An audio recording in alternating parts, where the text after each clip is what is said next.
3 invités avec nous chaque soir pour décrypter les mouvements de la planète marché. Hervé Amourda est avec nous ce soir, économiste chez Pro BTP Finance. Bonsoir Hervé. Bonsoir. Ravi de vous accueillir. Je rappelle au passage que vous êtes un des nombreux contributeurs de ce livre et vous êtes membre du think tank BSI Economics, je crois qu'on le prononce comme ça, Hervé, avec cet ouvrage collectif qui a été publié récemment aux éditions Duno, 12 clés économiques pour aborder 2030. Hervé Gouletker est avec nous également, Senior Economic Advisor chez Accuracy. Bonsoir Hervé. Bonsoir Grégoire. Et Axel Bott nous accompagne également. Bonsoir Axel. Bonsoir. Merci d'être là. Vous êtes directeur de la stratégie de marché chez Ostrom Asset Management. Nvidia, vous vouliez en dire un mot, même peut-être plus qu'un mot. Enfin, Nvidia et tout ce que ça implique, le développement de l'intelligence artificielle. Enfin, la création de valeur quand même en aussi peu de temps d'un groupe technologique, ça reste quand même une histoire assez exceptionnelle de ce point de vue-là, Hervé. La création de valeur de marché est impressionnante. Alors, sur Nvidia, mais on pourrait dire sur le secteur de la tech, qui performe bien depuis longtemps. Le message que ça envoie, c'est le message que on aurait une translation de la création de valeur des marchés financiers à l'économie et que l'on doit s'attendre finalement à un renouveau avec plus de productivité, plus de croissance, plus de distribution de richesses, peut-être. Moi, j'aurais envie de dire deux choses. D'abord, sur l'analyse, il y a quand même un débat aujourd'hui. On voit très en pointe les banques d'investissement, des grands cabinets de conseil en stratégie. Et puis, lorsque l'on voit la littérature plus académique, et j'invite tout le monde, le mois dernier, le FMI a sorti une synthèse de la littérature académique sur le sujet. Et en fait, la littérature académique nous dit peut-être ben que oui, peut-être ben que non. Alors, c'est beaucoup plus sophistiqué que cela, mais la conclusion, c'est on ne sait pas. Alors, si on ne sait pas, il y a eu d'autres chocs technologiques ces dernières décennies. Il y a eu la micro-informatique, fin des années 70, début des années 80. Après, on a eu la net économie dans les années 80, 90. Et en fait, quel est le choc de productivité que l'on a vu ? En fait, oui, il y a eu un choc de productivité, mais finalement pas si important et pas si durable que ça, avec une question, à qui a profité ce choc ? Aux producteurs des nouvelles technologies? Est-ce qu'il y a eu diffusion de ce choc, avec un peu le sentiment que c'est plutôt resté à l'intérieur du secteur? Tout ça pour dire qu'on ne sait pas, et donc l'engouement ne devrait pas pousser à des excès d'investissement. Et dans ce cas-là, on n'aurait pas la création de valeur économique que l'on attend aujourd'hui. Donc oui à l'engouement, ça on l'observe. Est-ce qu'on sait vraiment où on va ?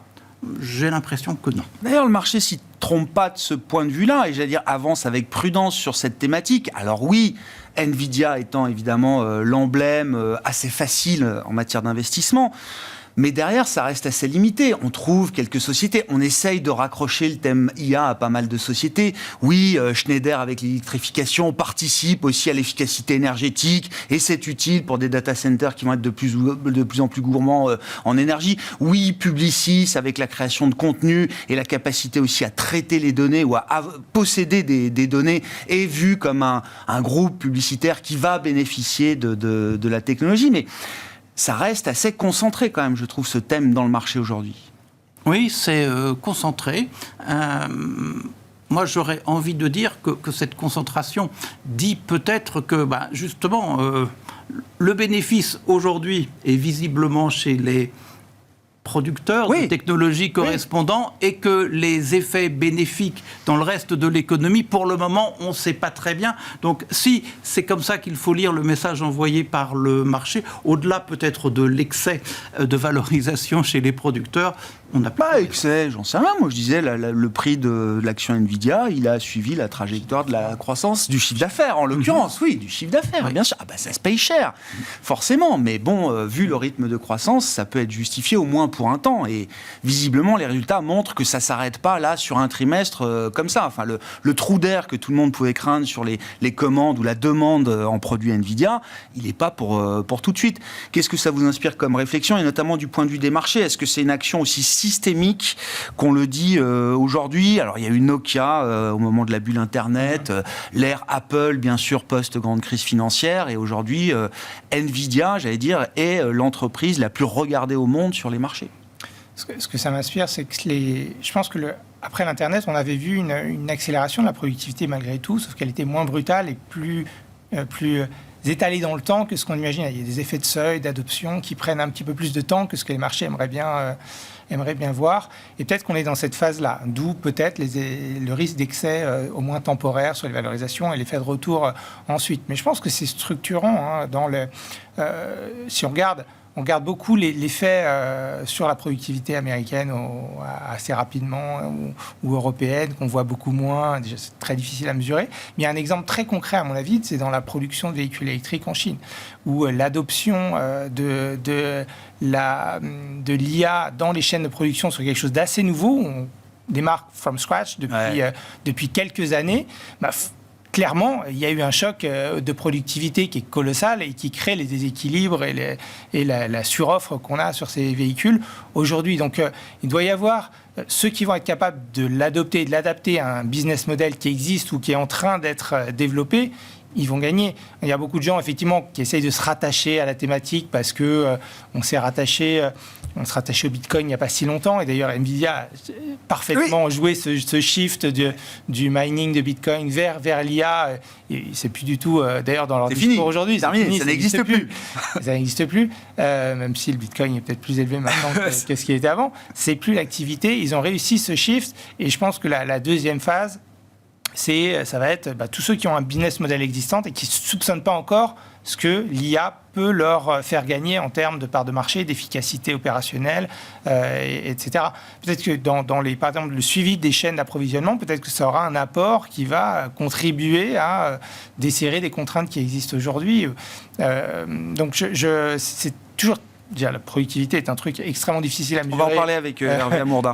d'une première chose. Mais ensuite, je pense qu'on ne soupçonne même pas ce qu'on peut faire aujourd'hui avec ces outils. Est-ce que, alors c'est une question qui n'a peut-être pas de réponse aujourd'hui, mais je vous la pose à vous, Hervé Gouletker, Axel Bott.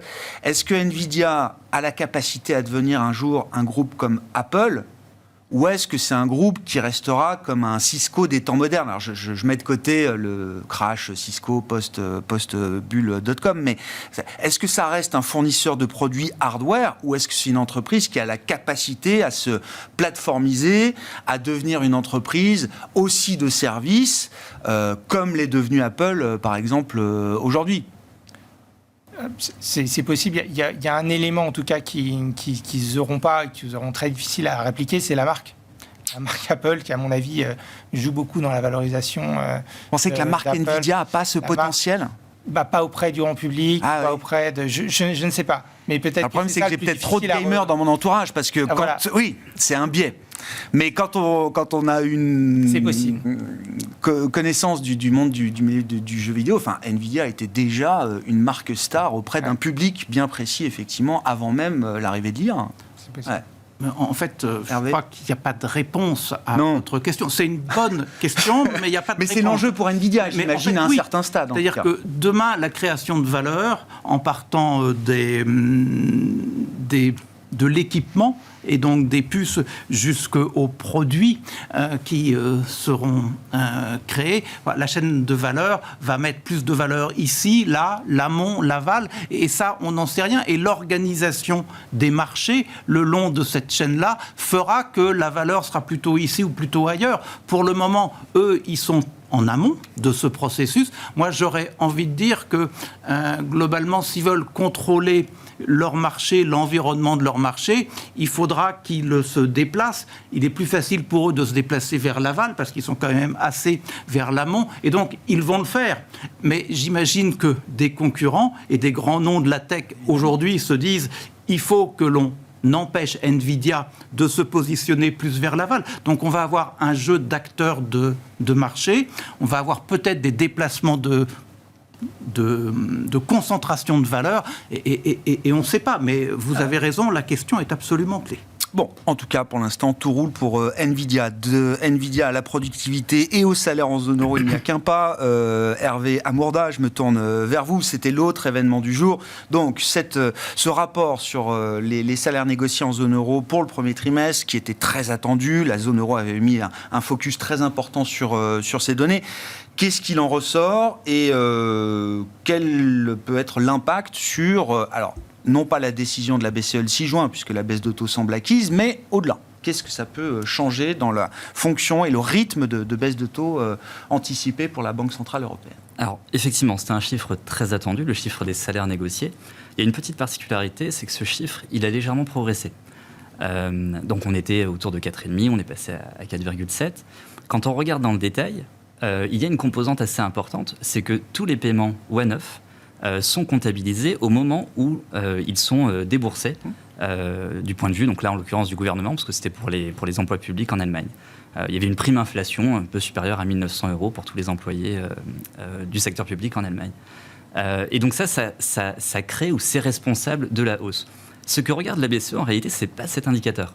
C'est un indicateur qui s'appelle le Wage Tracker. Et le Wage Tracker, qu'est-ce qu'il fait, à la différence du premier ? C'est qu'il va lisser ces paiements-là sur 12 mois. Et donc sur les 12 prochains mois. Donc quand on regarde ce nouvel indicateur-là, eh bien en fait c'est flat. On n'a pas d'accélération, on est plutôt dans la continuité. Et je vais même aller un peu plus loin. Si on prend la progression des salaires depuis 2024, qu'on la compare avec la progression des salaires en 2023, l'équivalent de l'acquis de croissance côté salaire, il sera à 4,1%, donc inférieur à la prévision. Alors, inférieur à ce qu'on a eu en 2023, certes, et inférieur à la prévision, mais inférieur à la prévision de la BCE pour 2024. D'accord. Donc on est 0,2, 0,3 en dessous de la prévision de la BCE. Donc en réalité, c'est plutôt un chiffre qui fait les affaires de la BCE. Mais c'est peu surprenant parce que la Banque centrale, elle a accès à ces données en temps réel, ce Wage Tracker. Et quand on a vu les discours d'Isabelle Schnabel, de Luis de Guindos, encore dernièrement, on se rend compte qu'ils sont vraiment très confiants sur ces premières baisses de taux. Mais à un point même qui peut surprendre, François Villeroy de Galhau, gouverneur de la Banque de France, s'exprime cet après-midi depuis le salon Vivatech. Il dit maintenant, on ramènera l'inflation à l'objectif de 2% d'ici l'an prochain, au plus tard. Mario Centeno, le gouverneur de la Banque du Portugal, il y a 3 jours, nous dit « Inflation is falling ». L'inflation est en train de chuter en zone euro à un rythme, à sustain pace, un rythme soutenu. Donc on a même l'impression que la BCE, ou certains membres de la BCE, sont même encore eux-mêmes surpris de la vitesse à laquelle l'inflation et les pressions inflationnistes sont en train de s'évanouir. Oui, absolument. Et là, c'est vraiment, ça dépend de l'indicateur qu'on regarde. Et en l'occurrence, je pense que Centeno, il regarde vraiment la variation mensuelle ajustée des variations saisonnières. Et effectivement, on est sur un rythme très fort. Alors attention, le dernier chiffre, on a eu un effet vacances de Pâques avec tous les ponts, etc. Et donc la comparaison avec la période de Pâques de l'année précédente fait qu'on a eu une baisse un peu plus importante. Et donc si on regarde la variation mensuelle de ce chiffre-là, automatiquement, c'est effectivement très fort. En revanche, quand on regarde juste la variation annuelle, et je pense que c'est ce que Villeroy de Galhau a en tête, et bien sur la deuxième partie de l'année, on a des effets de base plutôt positifs. Donc les progrès que nous sommes en train de faire sur le S1 seront bien moindres sur le S2. Et donc finalement, les prévisions aujourd'hui d'inflation de la BCE restent plutôt cohérentes, mais ne seront pas à 2% en 2024. On les atteint, j'allais dire, avec beaucoup de chance fin 2025. Et plus durablement peut-être en 2026, comme c'est souvent le cas avec la BCE. D'accord. Moi, je pensais que dans le discours de Villeroy de Galhau, le calendrier était en train même de se raccourcir. Le calendrier vers l'objectif était en train de se raccourcir. C'est pas évident. Enfin, l'objectif, ça reste de voir 2% en 2025. C'est ça. D'accord. Ouais. Qu'est-ce que ça implique pour la BCE, là, notamment ce rapport sur la série des salaires négociés, qui est, comme vous le disiez, plutôt un bon rapport du point de vue de la Banque Centrale Européenne. Est-ce que ça veut dire que oui, le 6 juin, on y va et qu'on discute éventuellement d'en refaire une dès le mois de juillet ? Alors, effectivement, pour le 6 juin, là, ça semble vraiment acté. Ça serait compliqué de revenir en arrière. On est très proche, en plus, de la deadline. Et il y a très peu de données, en plus, qui pourraient nous surprendre sur la période, en l'occurrence. Pour juillet, il faut l'annoncer. On sait que des baisses de taux ou des hausses de taux en juillet, c'est très compliqué. Il n'y a pas de liquidité sur les marchés. On ne peut pas faire de baisse surprise. Ça peut avoir des impacts assez importants en termes d'anticipation de taux, en termes de courbe des taux. C'est assez délicat. Donc, en général, les banquiers centraux essayent de se préserver un peu de ce genre de risque. Moi, j'ai tendance à penser que jusqu'à présent, la Banque Centrale Européenne, elle a été data dependent. Donc, elle a toujours dit, on fait ses premières baisses de taux parce qu'on sait qu'à la fin, on va atteindre notre objectif d'inflation. eh bien, tous les 3 mois, elle a des prévisions d'inflation qu'elle met à jour. Donc ça serait une bonne occasion, à l'occasion de chaque mise à jour, donc en septembre et puis en décembre, eh bien de se dire, voilà, on refait le point, est-ce qu'on peut ou non baisser les taux, etc. Je mets juste en garde, je le présente peut-être comme si à chaque meeting, ça serait ce qu'on appelle un live meeting, et donc il y aurait une grande période d'incertitude. À mon avis et à mon sens, la Banque centrale a envie de se prémunir aussi de cette incertitude, et elle ne va pas annoncer un chemin de baisse de taux complet. Mais elle ne veut pas non plus brusquer le marché. Le but, c'est de rentrer assez rapidement et le plus rapidement possible en pilotage automatique pour justement créer le moins de remous possible sur les marchés. Très intéressant. Bon, pour la Banque centrale européenne, il y a le 6 juin et ensuite, est-ce que quelques baisses de taux, ça fait un cycle de baisse de taux? Est-ce que ça permet, in fine, d'aller chercher un taux neutre, quand bien même il est... toujours un peu virtuel, mais est-ce que c'est l'idée de la Banque centrale européenne aujourd'hui? Moi, je pense que la Banque centrale européenne s'est engagée pour le 6 juin, et il y a un effet d'annonce, on passe d'une époque à une autre en termes de réglage monétaire, et c'est important pour elle, c'est important pour les marchés. Mais la réalité, parce que Hervé le disait, il y a les salaires, mais n'empêche que 4%, ça reste très élevé dans l'absolu, si on garde bien la cible de 2%. Et le problème que l'on a, c'est la productivité. Alors, elle a une dimension structurelle, elle a une dimension conjoncturelle. La BCE se veut rassurante en nous expliquant que, conjoncturellement, le pire est passé et qu'elle va s'améliorer. C'est un discours que l'on peut suivre. Je pense que la cohérence analytique est bonne. Mais bref, on est à du moins 1% sur la productivité, à peu près. Elle va s'améliorer. Mais que diable, elle va s'améliorer à quel niveau? Et on n'en sait rien. Et c'est là où on vire du conjoncturel au structurel, et on voit bien qu'on parle d'investissement, qu'on parle de R&D, qu'on parle de brevets, de tout ce qu'on veut, enfin de tous les ingrédients de la productivité un peu structurelle, on n'a pas l'impression qu'on va avoir un rebond très fort. Si on veut avoir une inflation durablement à 2%, il faudrait qu'on ait, en simplifiant, des coûts salariaux unitaires autour de 2%.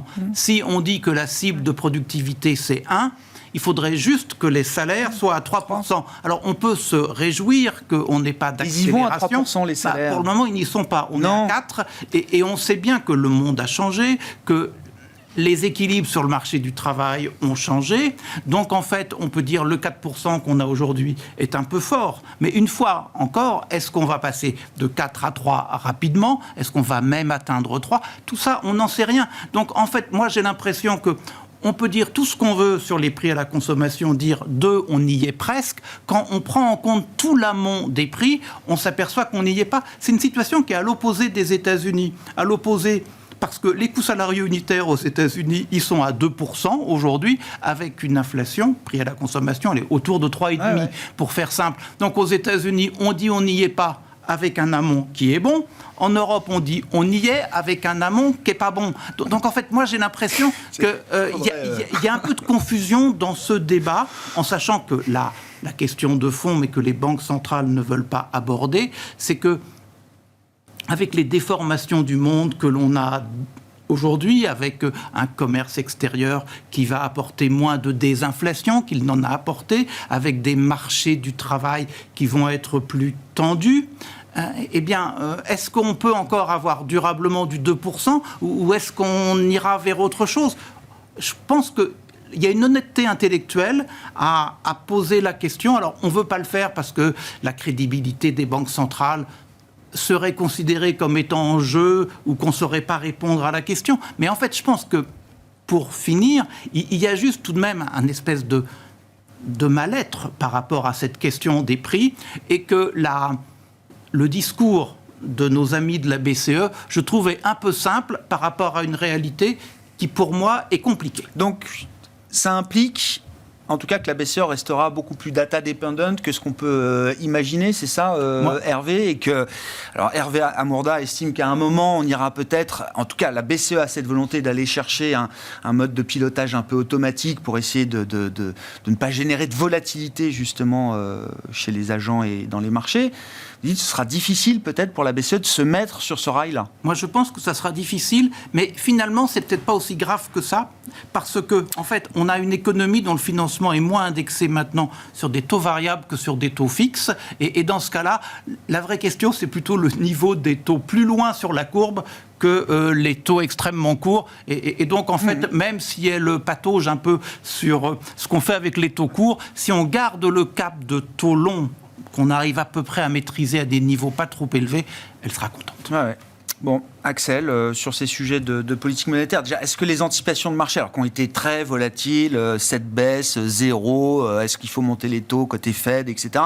Ça a un peu moins bougé côté BCE, mais est-ce que ce que le marché anticipe aujourd'hui paraît quand même plus raisonnable, plus rationnel, plus en lien, en consistance avec ce qu'on peut anticiper sur le plan de la conjoncture et ce que disent les banquiers centraux aujourd'hui ? Oui, mais je pense que c'est un équilibre presque endogène au marché. C'est-à-dire que les marchés, quand vous regardez par exemple les anticipations d'inflation, les marchés depuis très longtemps voient l'inflation en dessous de 2 au 3e trimestre. Ouais. Avec tout ce qu'on vient de dire, et je souscris tout à fait, il y a assez peu de chances que les déterminants intrinsèques de l'inflation nous amènent à une inflation aussi rapidement en dessous de 2%. Ça peut toujours arriver pour des effets liés au pétrole, de la volatilité, mais il y a pas mal de choses qui repartent dans le mauvais sens. Sur les matières premières, on regarde les métaux, par exemple. Alors, ça n'a pas d'effet direct sur les prix à la consommation, mais il y a quand même... on est aussi dans une dynamique de reprise, donc le risque d'être à contre-temps du cycle et du pouvoir d'achat des ménages. On sait qu'on a passé 5 trimestres où il y a la conso qui se contractait, et ça a sans doute joué un petit peu plus qu'aux États-Unis dans le ralentissement des prix. Ça va s'inverser mécaniquement avec le retour des gains de pouvoir d'achat. On est toujours au plus bas historique sur le marché sur le taux de chômage. Donc, il n'y a aucune raison que le pouvoir de négociation s'inverse aussi de ce point de vue. Donc, les déterminants de l'inflation vont pas dans le sens, et je pense que d'une décélération pérenne de l'inflation d'une part, et en plus la BCE est totalement schizophrène sur sa politique bilancielle qui fait exactement l'inverse que de la promesse des baisses de taux. Donc c'est en plus l'articulation des instruments monétaires de la BCE est très compliquée à appréhender, puisqu'on va diminuer le bilan de quasiment 800 milliards cette année, et dans le même temps, on veut baisser les taux, ce qui n'est pas possible. Enfin, sauf qu'on bricole dans les deux sens, avec en plus une batterie d'outils au cas où qui ne veut rien dire non plus. Donc, je pense que la BCE elle-même s'est auto-convaincue qu'il fallait baisser les taux, mais en réalité, il y a même une raison de le faire. On est vraiment dans le cas, je pense, où la dépendance aux données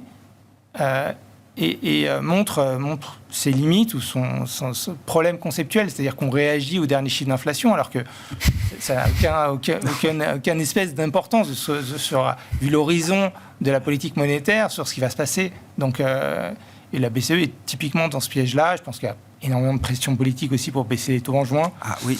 Et on va le faire. Oui. Il y a quand même 2 ans de stagnation économique. Alors je sais que c'est pas le mandat, que c'est la stabilité des prix, etc. Mais faire en amont alors. Je oui, ne sais pas. Mais ça fait partie quand même aussi de la stabilité qu'on recherche, d'avoir un peu d'activité économique, quoi. Et c'est une stagnation qui n'a pas eu d'incidence du point de vue du chômage, par exemple. Quand on a une vraie récession, le chômage va à 10, et on a des destructions d'emplois, on a beaucoup de faillites. On n'a pas vu ça du tout.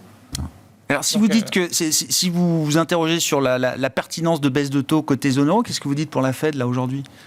La Fed, je pense, a un accord tacite avec le Trésor pour alléger le coût de la dette publique américaine. C'est la seule raison de vouloir baisser les taux. Et de fait, l'assouplissement monétaire, il a commencé avec la réduction du quantitative tightening qui a été annoncée. Oui. Donc la Fed va réinvestir 300 milliards de plus, ou même un peu plus, que ce qui était prévu initialement. Donc c'est ça l'enjeu. Et Powell exclut de monter les taux. C'est un signal qu'ils vont les baisser, whatever. L'inflation, elle est plus à 10% quand même. Axel, si la Fed ou si la BCE ne font rien alors que l'inflation a quand même considérablement baissé, ça veut dire que le niveau de restriction monétaire ne fait que s'accroître. Oui, mais la politique monétaire fonctionne dans la mesure où vous influez sur la demande. C'est le seul impact que ça a, en tout cas à l'horizon relativement prévisible de 6-12 mois, un petit peu plus. Donc, il n'y a aucun signe que la demande américaine ait été faible ces derniers temps. Donc, il n'y a aucun signe que ce soit la politique monétaire qui soit à la source de l'amélioration de l'inflation, qui d'ailleurs ne tient qu'à la normalisation des chaînes de production, même si ça est en train de patiner de nouveau. Et tout ce qui est sensible ou extrêmement sensible au taux, finalement, est reparti à la hausse déjà. Et donc, est-ce qu'on a fait suffisamment pour diminuer l'inflation qui provient du secteur du logement, par exemple ? Probablement pas.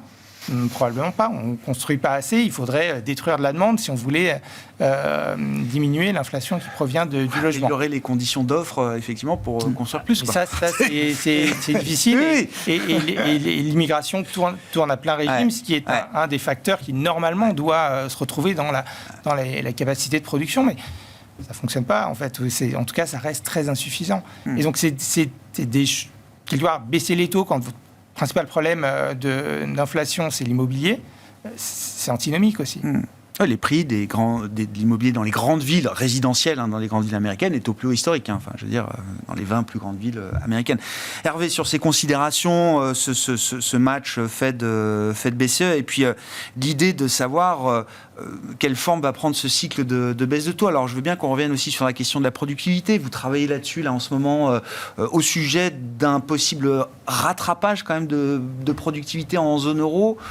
Alors peut-être pas dans la magnitude de ce qu'on a pu voir aux États-Unis, mais partant de -1, comme le rappelait Hervé Goulet-Kerr, il y a quand même un peu de place, vous dites, pour retrouver un peu de gain de productivité, au moins pour un temps ? Oui, absolument. Alors moi je pense que c'est surtout une opportunité à saisir.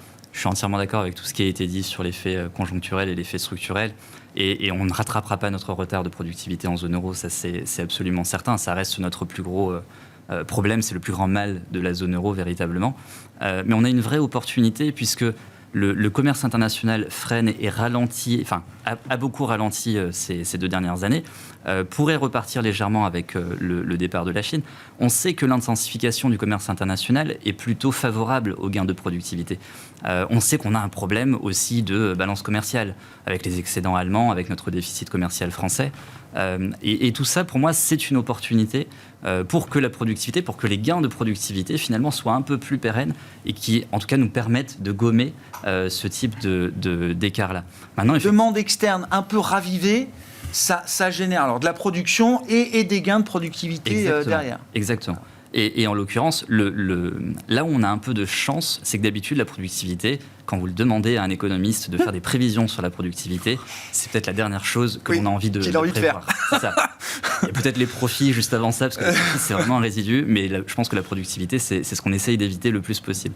Et là, en l'occurrence, on a de vrais arguments, en tout cas à très court terme, conjoncturels, qui sont la rétention de l'emploi que l'on a connu depuis la pandémie et puis ensuite pendant la crise. On a vu une baisse, alors non pas de l'emploi pendant la pandémie, parce que celui-ci a été préservé avec la politique du Kurzarbeit allemand qui a été vraiment généralisée à l'ensemble de la zone euro, mais plutôt sur le nombre d'heures travaillées. Ça a baissé, donc le nombre d'heures travaillées par employé.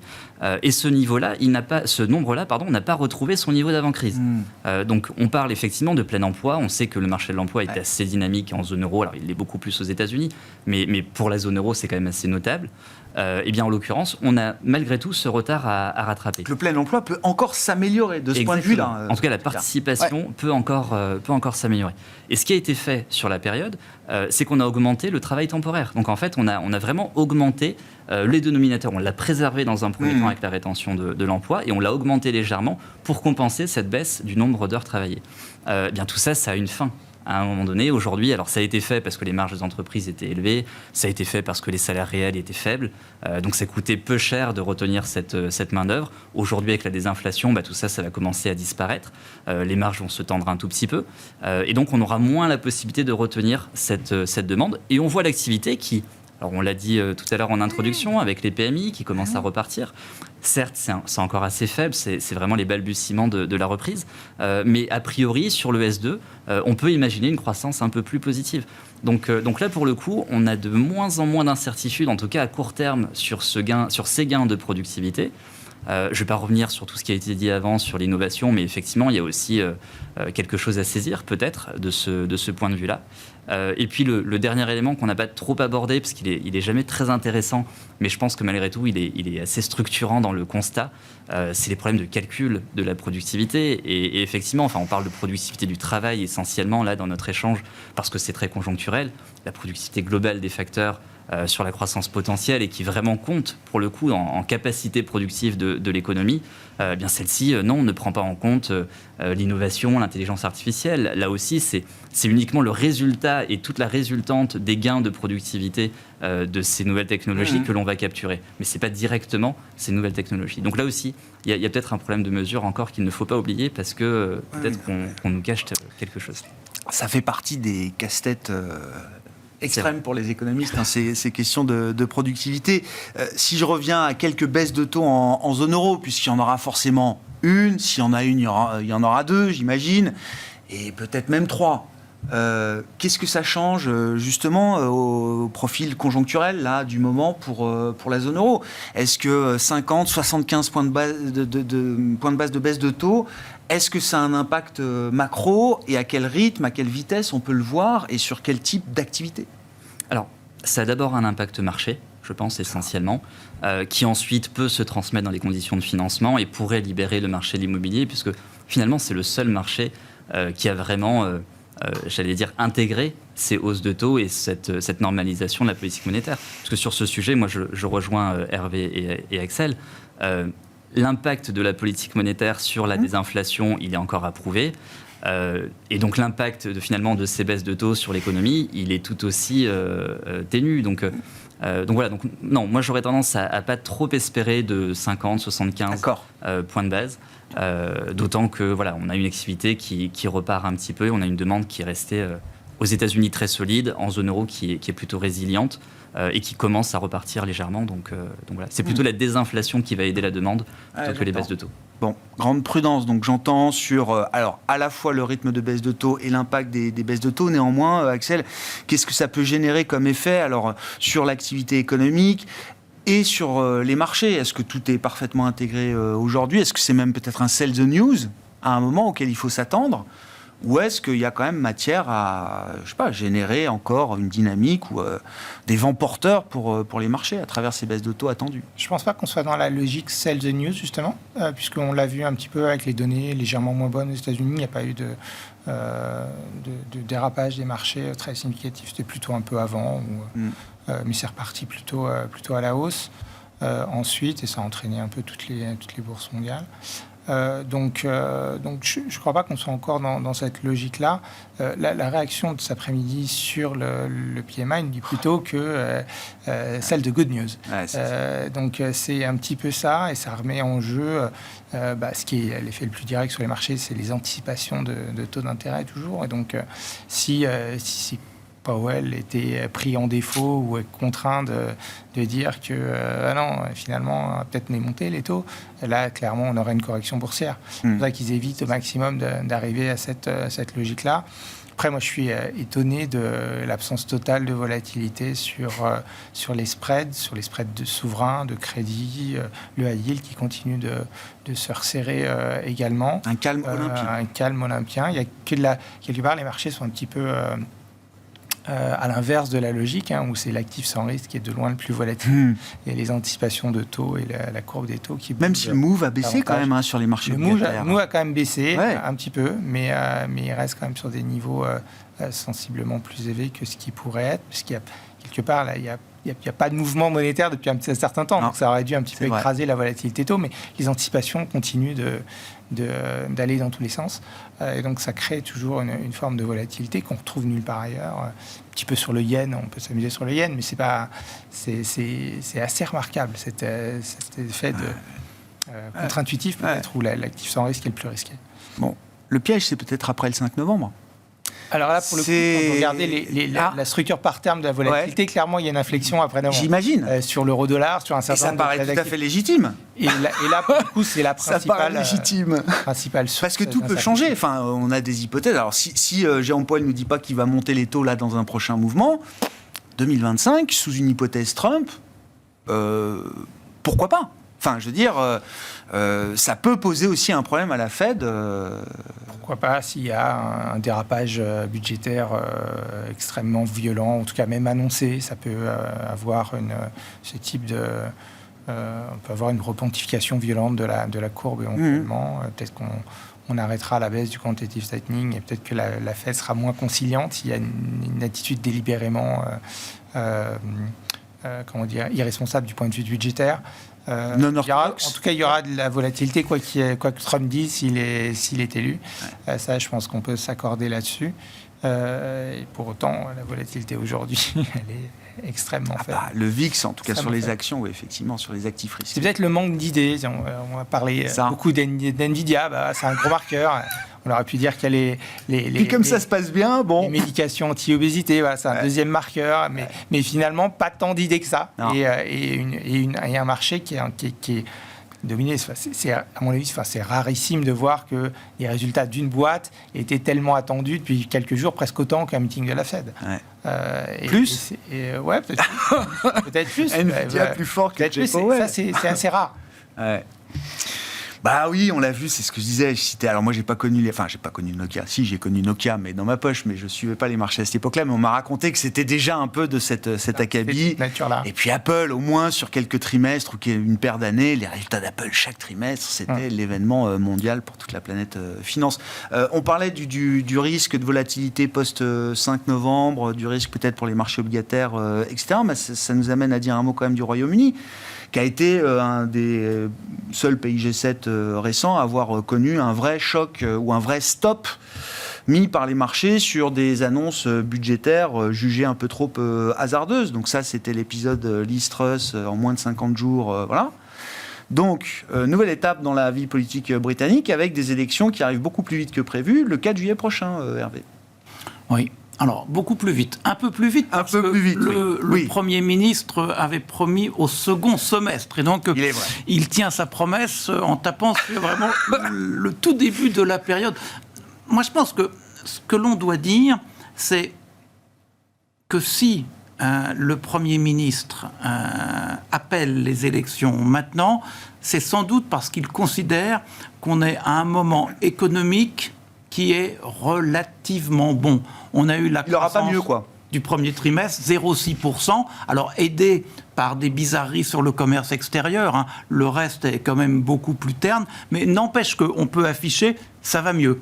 L'inflation, on est tout près de la cible, alors c'est un peu comme ailleurs, c'est un peu artificiel, cela n'empêche qu'il peut vendre la cible, et donc on est dans un environnement économique sans doute où il s'est dit, la fenêtre n'est pas merveilleuse, elle n'est pas vraiment ouverte, c'est la moins mais pire. Ça risque d'être moins bien après. Donc c'est pour ça qu'il se lance dans cette aventure. Bon, ce que tous les sondages nous racontent, et je pense que le bon sens va un peu dans cette direction, c'est-à-dire que les conservateurs ont quand même une probabilité élevée d'être sanctionnés parce qu'ils ont vendu une histoire, la sortie de l'Europe, qui allait apporter des fruits sucrés au Royaume-Uni. Et pour le moment, depuis 2016, depuis 2020, les fruits sucrés, on les attend toujours. Oui. Et on a en face une offre travailliste qui est raisonnable. C'est-à-dire que le parti travailliste s'est déplacé nettement vers le centre, a un leader qui paraît quelqu'un de posé, de réfléchi. Donc l'offre est critique d'un côté, et plus séduisante de l'autre. Et donc, en fait, on a envie de se dire que c'est un changement politique qui va se produire, et finalement, après toutes ces années, finalement, qu'il y a une respiration démocratique, c'est pas mal. Est-ce que ça va nous changer la trajectoire économique du Royaume-Uni et faire que les investisseurs vont voir les choses autrement ? La trajectoire économique, je ne crois pas. Par contre, on aura un sentiment de stabilité plus grande, et ça c'est bien. On aura aussi sans doute l'espoir d'un rapprochement avec l'Europe qui mettra plein de temps à venir. Il n'empêche qu'on se dira, on ne va pas avoir de crispation. Et donc à ce titre-là, on va peut-être réévaluer un peu à la hausse les actifs britanniques, mais le chemin pour gommer quand même la sottise qui était celle de sortir de l'Europe, le chemin va être très long. Bon, Keir Starmer, c'est le nom du leader travailliste qui sera c'est Lord potentiellement Starmer, potentiellement le futur Premier ministre. Ce sera le 5e en 6 ans, je crois, pour le Royaume-Uni. Merci beaucoup, messieurs. Merci d'avoir été les invités de Planète Marché ce soir. Hervé Goulet-de-Quer, Senior Economic Advisor chez Accuracy, Axel Bott, directeur de la stratégie de marché d'Ostrom Asset Management, et Hervé Amourda, économiste chez Pro BTP Finance.